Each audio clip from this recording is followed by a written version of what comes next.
Voltamos, professor. Ótimo, que bom.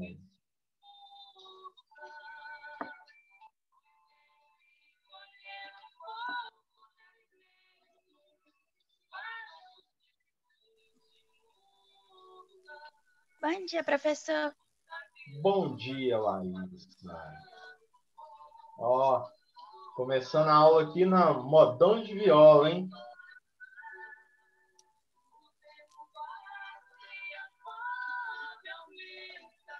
Ó.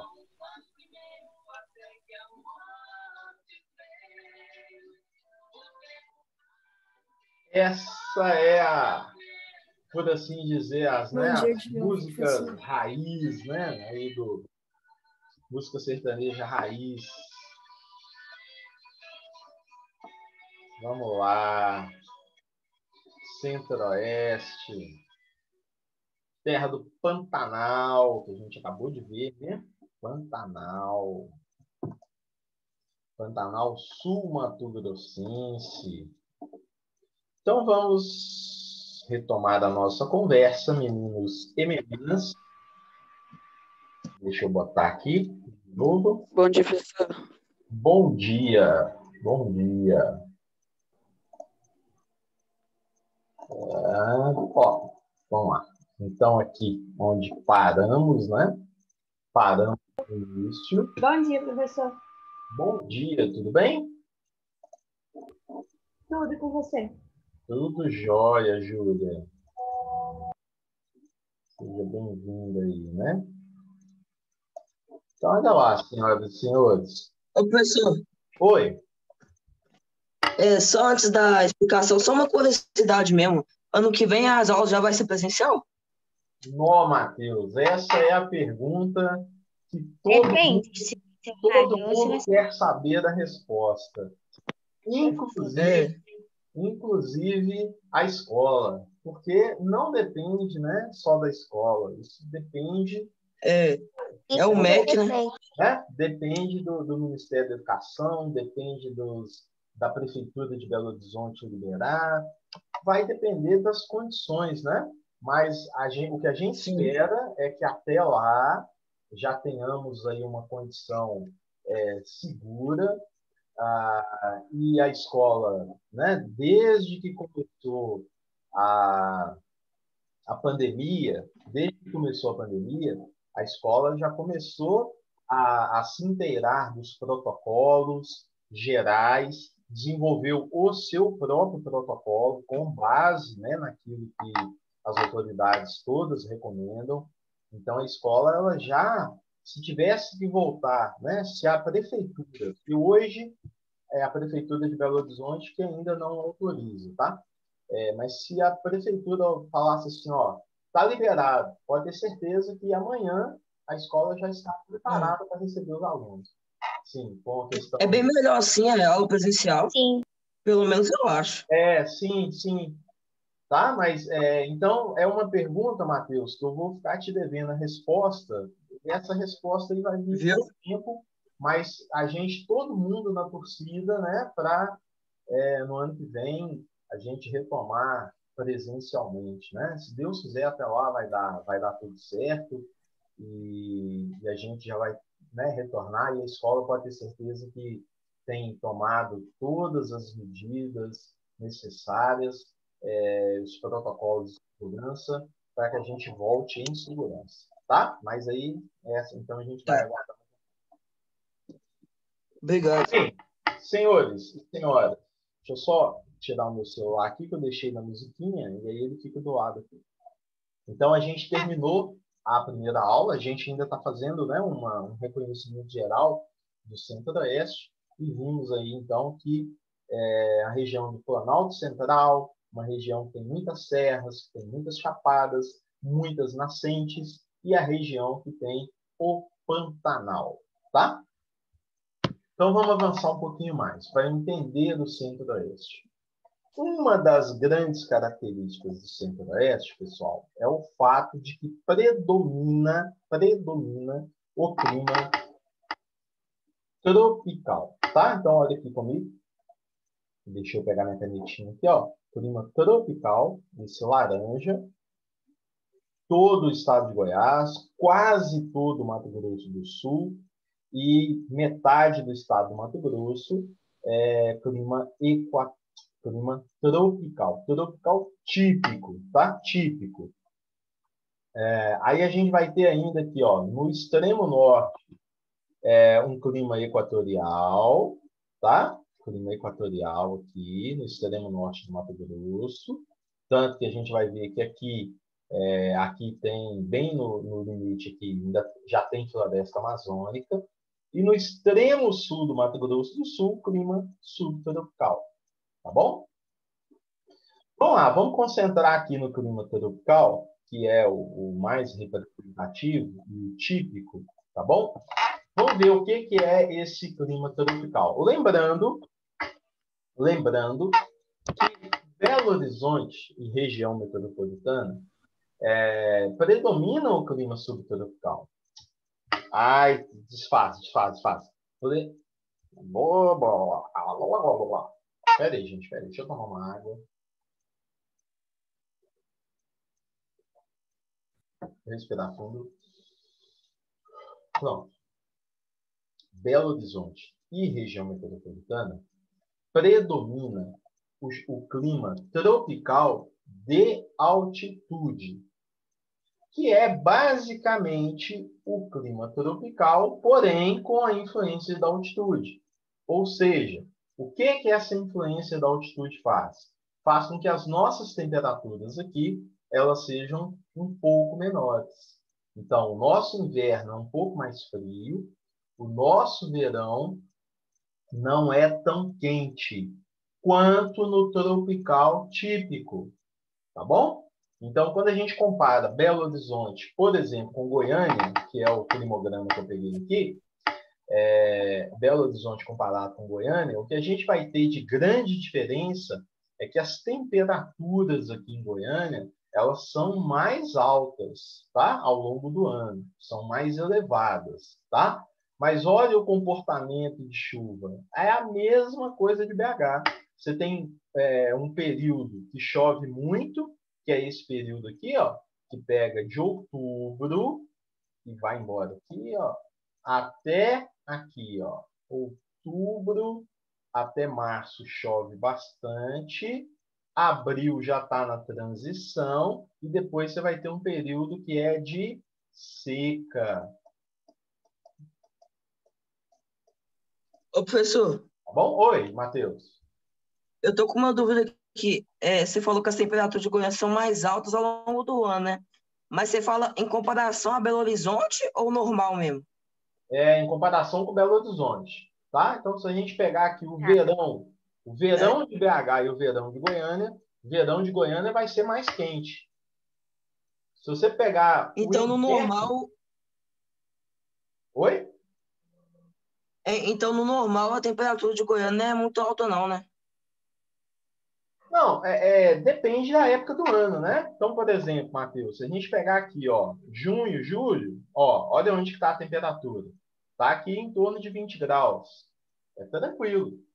Se você pegar de Belo Horizonte, vai estar um pouquinho mais baixo, vai estar em torno de 18 graus. Então, Belo Horizonte no inverno é mais frio.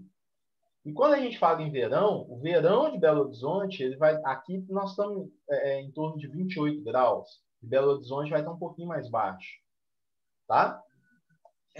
Então, lá é mais quente. Eu falo, Sim?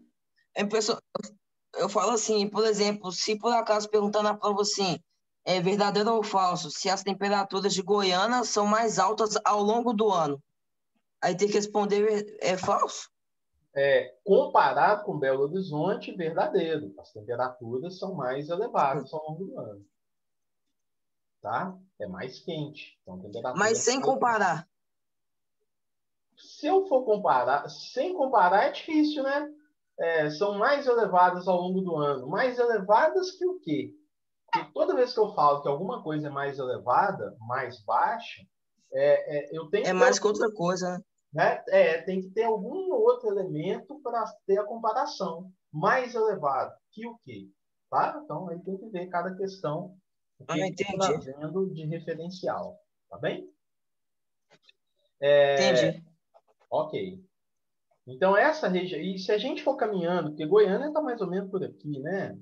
Se a gente for caminhando aqui mais para o oeste, gente, vai ficando mais quente ainda, tá? Mais quente ainda. Por quê? Você tem que lembrar que você está ficando cada vez mais longe do oceano e está ficando cada vez mais baixo aqui, né? Pantanal aqui, bem baixo. Então, vai ficando cada vez mais quente.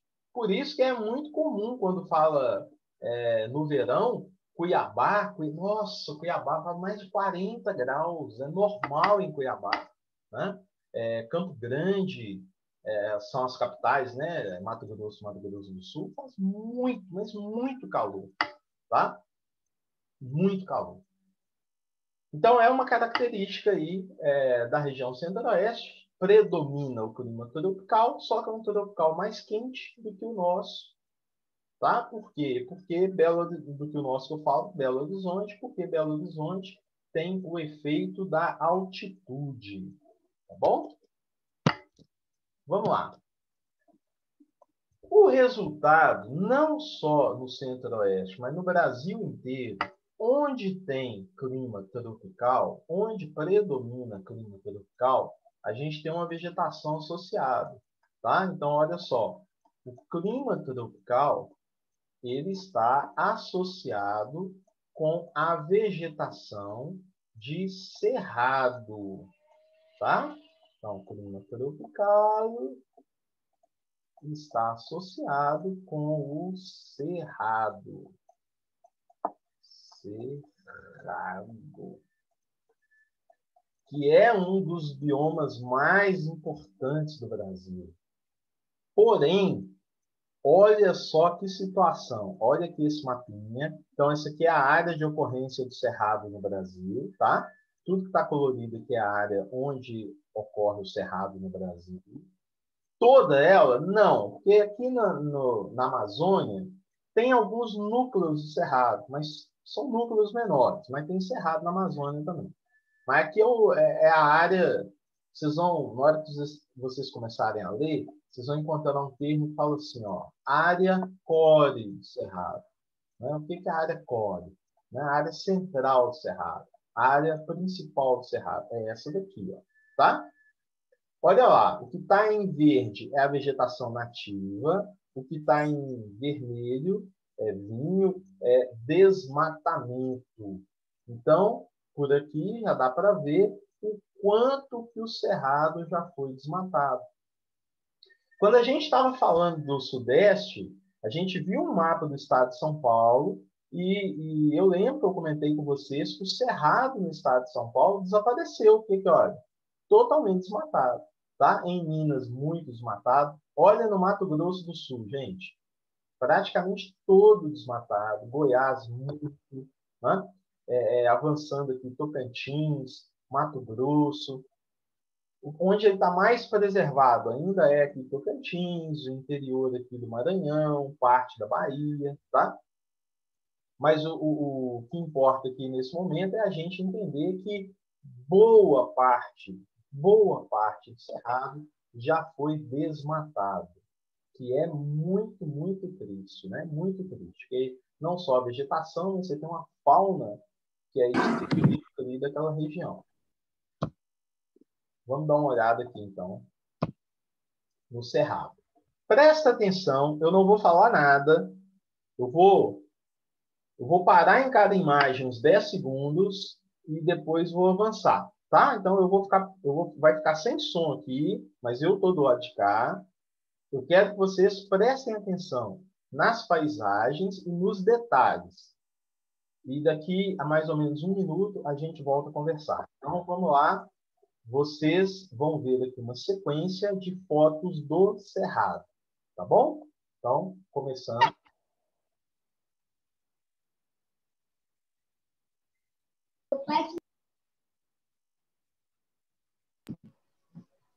Bom dia.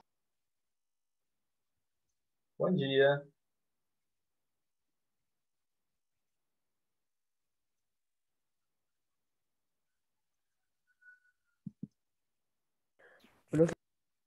Professor, eu só acho que não tá passando som e nem movendo. Não é para ter som, não. Não tem som, não. Verdade. É só imagem Não mesmo, tem tá? som, não, gente. Nem Ah, tá. movimentação. Tá bom? É só imagem. Eu estou em silêncio que é para vocês fixarem e observarem os detalhes da Sim. vegetação. Tá bom? Do cerrado.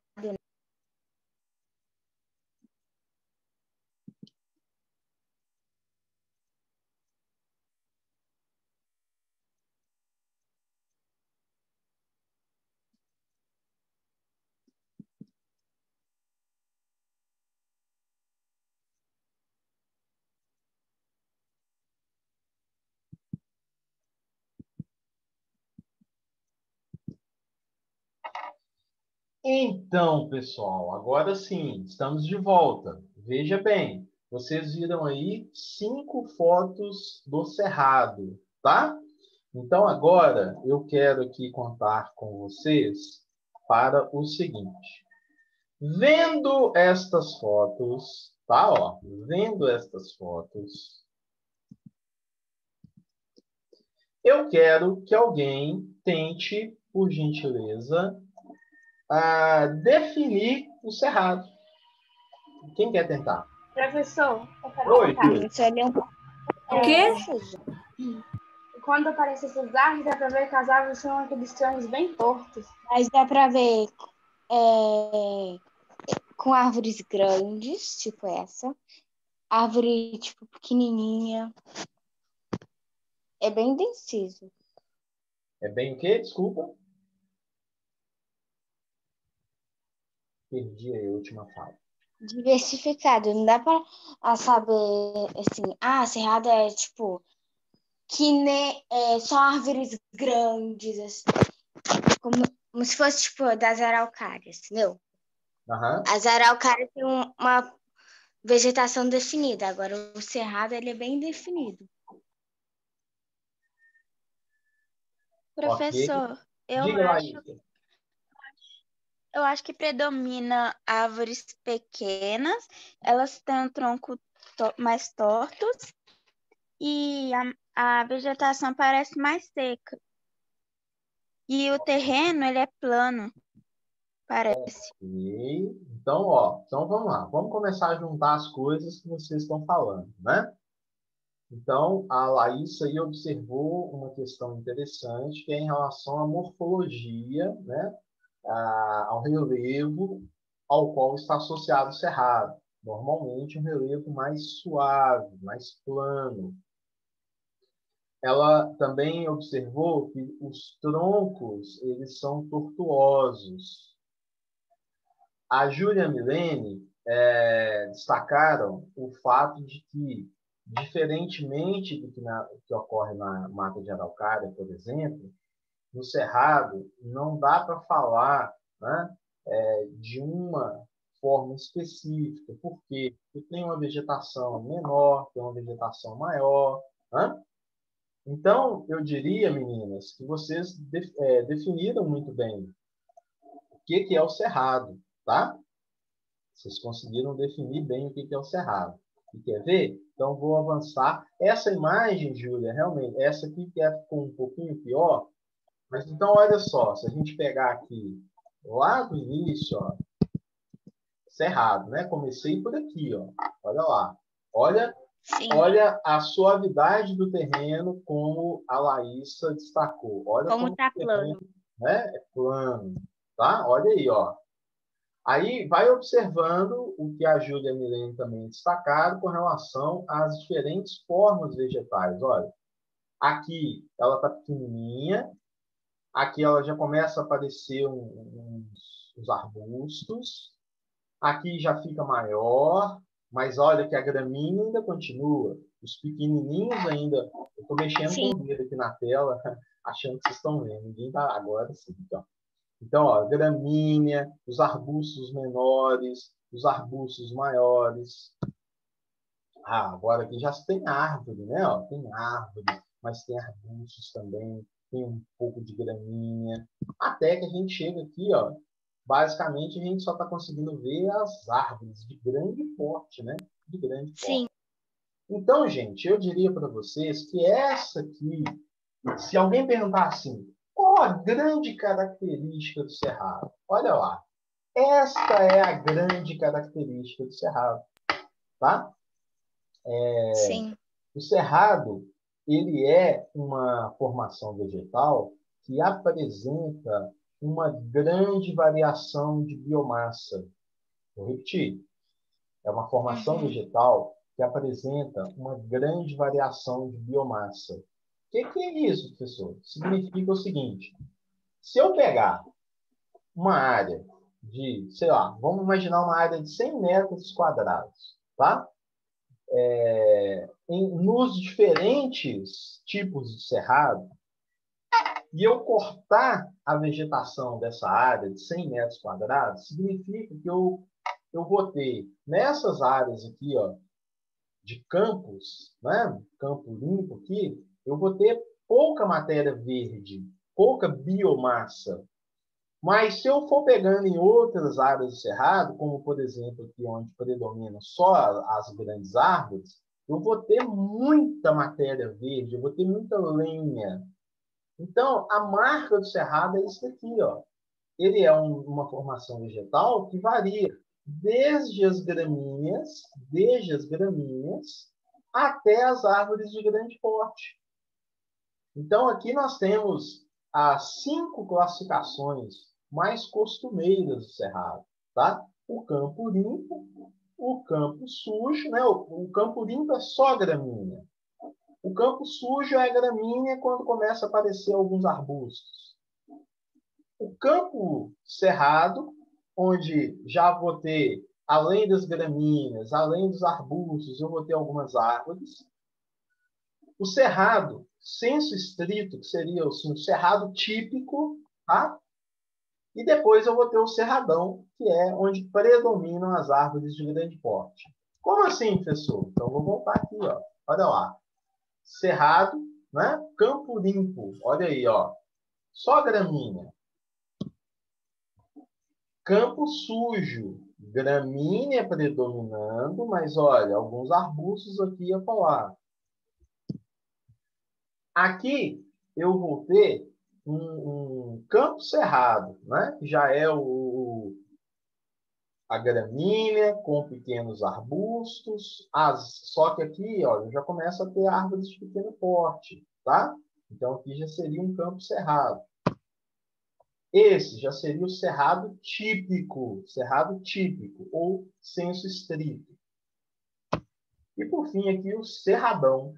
Cerradão, que é uma floresta, tá? Uma formação florestal, árvores de grande porte, tá bem? Uma pergunta que alguém poderia me fazer, né?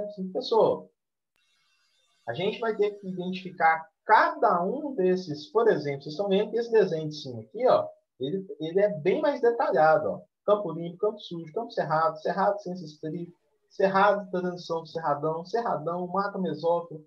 Não, gente, não. O que a gente tem que saber aqui do cerrado? É que é uma formação vegetal que tem essa variação, que pode ser desde a gramínea até as árvores de grande porte. É isso que a gente tem que guardar do cerrado. Tá bem? O que mais? O que mais? Os elementos que as colegas já nos chamaram a atenção. O fato de ser uma área com uma superfície, um relevo plano, o fato de ter árvores com troncos tortuosos. A gente vai ver depois que essas espécies de cerrado têm a casca dela é muito grossa, as folhas são muito espessas, tá? Então são características aí do cerrado. E a gente ainda vai falar mais do cerrado. Olha essa charge que eu achei muito legal sobre o cerrado. Olha só, vou deixar vocês analisarem.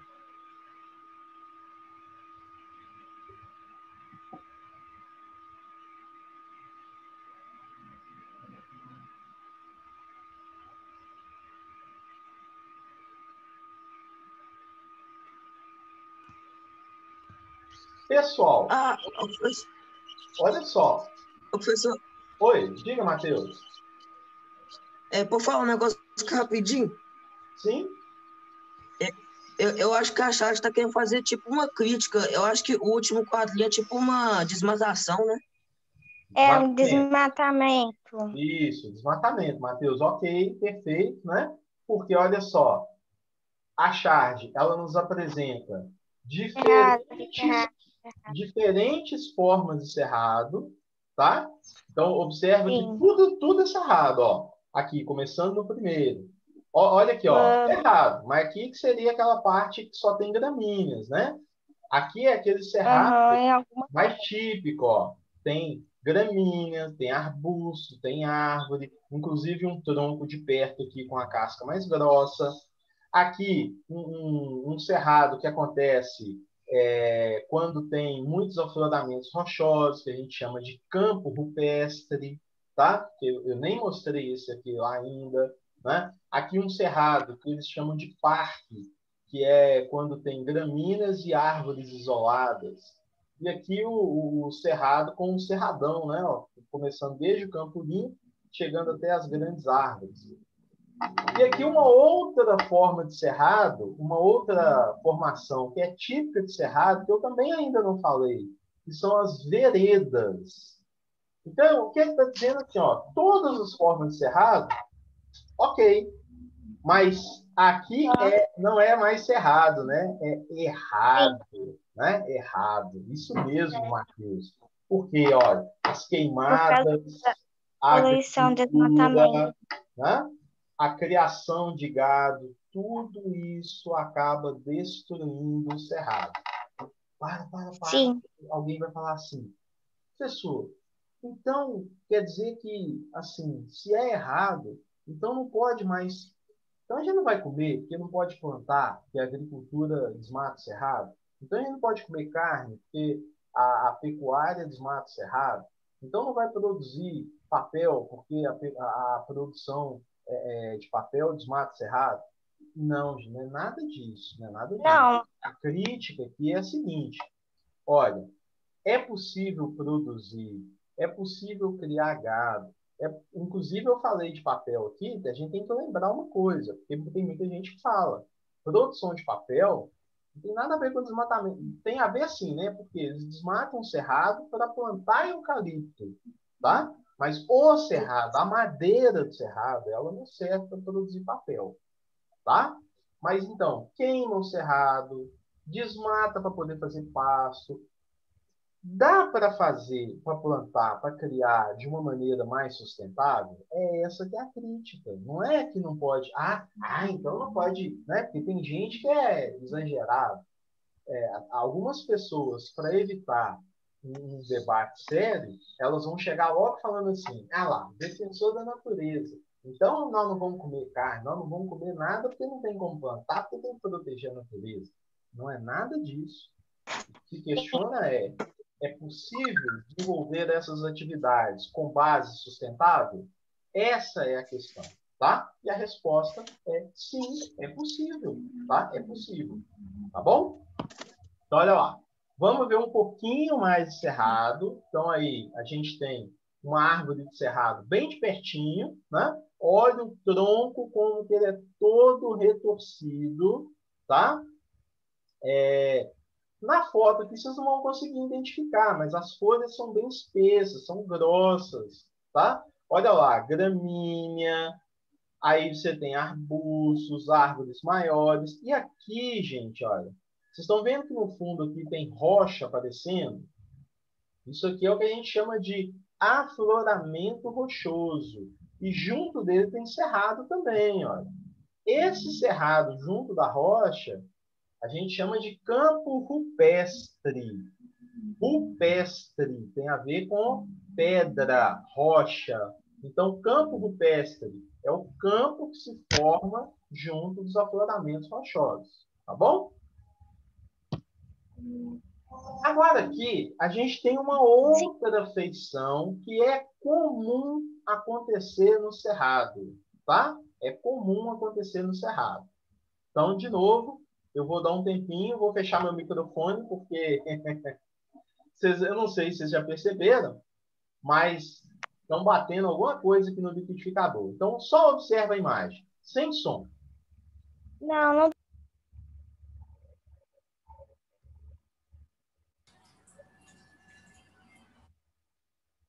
Agora sim, voltando com sono, já temos o indicativo aqui de 10 minutos para o fim da aula.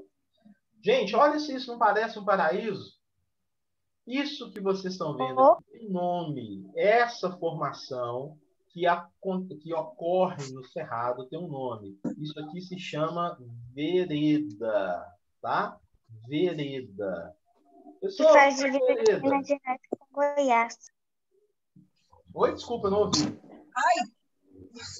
Faz ali, ó, Minas Gerais e Goiás, divisa. Isso, é o Parque Nacional Grande Sertão Veredas, porque é uma região que tem muitas veredas, aí criaram um parque nacional, mas tem vereda em todo lugar que tem cerrado, tem vereda, tá? Já foram muito desmatadas. O que são as veredas? É essa formação que a gente está vendo aqui. Ó, as veredas, primeira coisa, elas se configuram como uma área que é um pouco mais baixa. Então, vocês podem ver que aqui está descendo. Então, é como se fosse aqui uma área mais baixa. Como se fosse, não. É uma área um pouquinho mais baixa, mas pouca coisa. Normalmente, essa área ela é encharcada, tá? Então, tem água. Por quê? Porque tem nascentes. Então, pode formar, muitas vezes, um lago. E uma das coisas que é mais característica das veredas é a presença aqui, ó, dessas palmeiras, que são conhecidas como buritis, tá? Então, você tem essa área que tem muita água, uma área úmida, e em volta dela crescem os buritis. Isso é a vereda. E as veredas são comuns no Cerrado. Vamos ver um pouco mais aqui, ó. Essa é uma outra vereda. Ah, professor, então choveu aqui e inundou tudo. No período de chuva, Não. esse lago aqui ele vai ficar um pouquinho mais alto.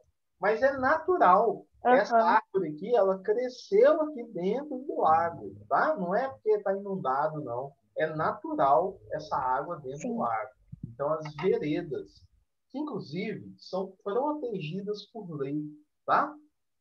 O Código Florestal do Brasil, ele estabelece assim, ó, vamos imaginar que isso aqui é uma área de vereda, tá? Ó, isso aqui é uma área de vereda. Então, o Código Florestal brasileiro, ele determina que quando eu tiver uma vereda, um raio de 50 metros aqui em volta da vereda deve ser preservado. Eu não posso fazer nada em volta dele. Tá? Tamanho, a importância que as veredas têm. Sobretudo porque as veredas elas são pontos de nascentes. Tá? Tranquilo? Alguma dúvida aqui com a vereda? Depois a gente vai ver mais foto de vereda. Aqui, só para a gente entender, né? Então, aqui, o que é a vereda? Olha lá, ó. Então, ela acontece onde? No Cerrado. Ela é o quê? Ela é uma área úmida, tá? Olha como que ela está mais baixa que o seu entorno, ó. Você tem uma área de campo limpo, outra área de campo limpo, né? Só gramínea. Aí você tem uma área que é um pouco mais baixa, ó. Um pouco mais baixa. E olha o que está acontecendo com o lençol freático, né? O lençol freático é aquela água subterrânea. Olha o que está acontecendo com o lençol freático, ele está aflorando. Ele está aparecendo na superfície e formando lago. Tá bom? Sim. E no entorno desse lago, o que você tem aqui? Ó? Você tem as espécies arbóreas do cerrado, mas principalmente essa árvore aqui que vocês estão vendo, ó, que é o buriti, que tem um nome científico bonitinho, que se chama Mauritia flexuosa. Mauritia flexuosa. Nome popular, buriti. Ou muitas pessoas vão falar assim, palmeira, né? Palmeira é um nome genérico, né? Quando eu falo buriti, eu estou me referindo especificamente a essa palmeira. Tá bom? Então, isso é uma vereda. Uma área úmida, uma área que acontece no cerrado, onde aflora o lençol freático, onde tem a presença de buritis. Tudo bem? Vamos ver outra formação que é típica de cerrado. Olha lá. Nós temos aqui, ó, vocês têm dois desenhos. tá? Observa. Eu vou dar um tempo, eu vou dar alguns segundos para vocês só observarem os dois desenhos e a diferença entre os dois desenhos.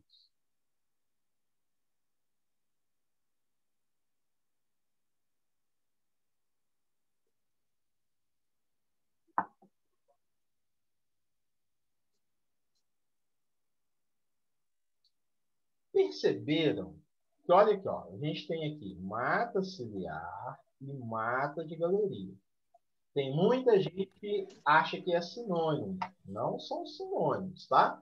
É porque a mata ciliar e a mata galeria são dois tipos de um mesmo... são derivadas, né? Ou são espécies de um mesmo gênero. Isso tudo aqui a gente chama, tanto a mata ciliar quanto a mata galeria, a gente chama de mata ripária. Mata ripária. Vocês já ouviram falar esse termo? Mata ripária. Então, tem dois tipos de mata. O que é a mata ripária? É a que ocorre ao longo dos rios. Dois tipos. A mata ciliar e a mata de galeria. Mata ciliar tem em todo o Brasil. Todo o Brasil tem mata ciliar.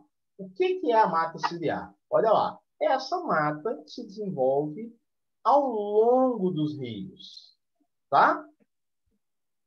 Observa aqui, ó, que é uma área muito mais úmida, ó, o lençol freático, olha a profundidade dele, tá bom? Então, ela é mais extensa, tá? Ela tem maior continuidade. Agora, o que nos interessa hoje é o que acontece no Cerrado especificamente. No Cerrado especificamente é a mata de galeria, olha lá. Qual que é a diferença dela para a mata ciliar? Ela é mais localizada. Então, observa, ó. Ela é específica aqui, ó. Ó, fechou a mata de galeria. Tá? Ela está bem localizada ao longo dos rios. A mata ciliar, ela começa na margem dos rios, mas ela é mais ampla. Tá bem? Ô Zé, amanhã você vai colar no baile funk, mano? Amanhã não, hoje. 11 horas já tem, filho. Matheus, seu áudio tá ligado, velho. Matheus, seu áudio tá ligado? Desculpa. Ah, não, gente. Desculpa aí, Zé. Eu esqueci. Vai colar no baile funk amanhã, hein? Nós vai brotar, hein, mano? Nós vai brotar, hein? É, rapaz. Olha só. E a quarentena, pessoal? É o baile funk Covid-19? É meu ouvido que tá sendo estourado. Ah, não, Arthur. Ó. Você faz meu baile funk Covid-19. Toda aula é isso. Vamos lá. Continua o Rafael e a Rebeca. Agora vamos lá.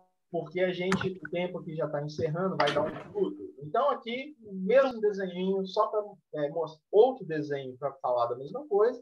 Então, a mata ciliar, ela tende a ser algo mais amplo, ao passo que a mata de galeria é específica. Agora, mais do que isso, gente, mais do que isso.